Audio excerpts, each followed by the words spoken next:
Hello and welcome to our platform. Our platform always সবকে স্বাগতম জানাইছো জিটিভিজিটি final answer কি আহি গল অলৰেডি আপোনালোকে গমে পায় আৰু ফাইনাল আনসাৰ কি হোৱাৰ কাৰণে নম্বৰ কমিব নে বাঢ়িব এতিয়া সব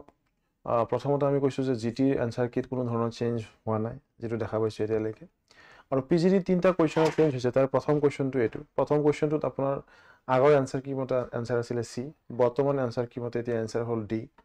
নেক্সট এটো কোৱেশ্চন আছিল এই কোৱেশ্চনটোত আপোনাৰ আগৰ আনসাৰ কি মতে আছিল বি আৰু ডি বৰ্তমান নতুন আনসাৰ কি মতে ফাইনাল আনসাৰ কি মতে এটো আনসাৰ আপোনাৰ ডি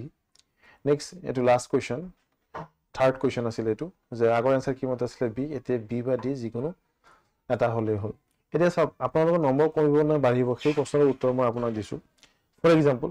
আপোনাৰ আগতে বি আপোনাৰ আনসাৰ কি আছিল তো আপুনি বি আপুনি কাৰেক্ট কৰিছিল তো আপুনি নম্বৰ পাই আছে যি সকলে ডি কৰিছিল তেওঁলোকৰ নম্বৰ পোৱা নাছিল তো তেওঁলোকৰ নম্বৰ এটো কি হ'ব যোগ হ'ব কিন্তু ইয়াতে চাওক আগতে যি সকলে বি কৰিছিল এতিয়া বি উঠাই দিলে ডি আহিলে মাত্ৰ তেওঁলোকৰ নম্বৰ কিন্তু ইয়াতে কমিব অৰ্থাৎ নম্বৰ কিছু সংখ্যক ল'ৰা-ছোৱালী নম্বৰ কমিব আৰু কিছু সংখ্যক ল'ৰা-ছোৱালী নম্বৰ বাঢ়িব ঠিক আছে সো দিস ইজ ডিসক্লেমাৰ এটো মই আকৌ আপোনাক so thank you for today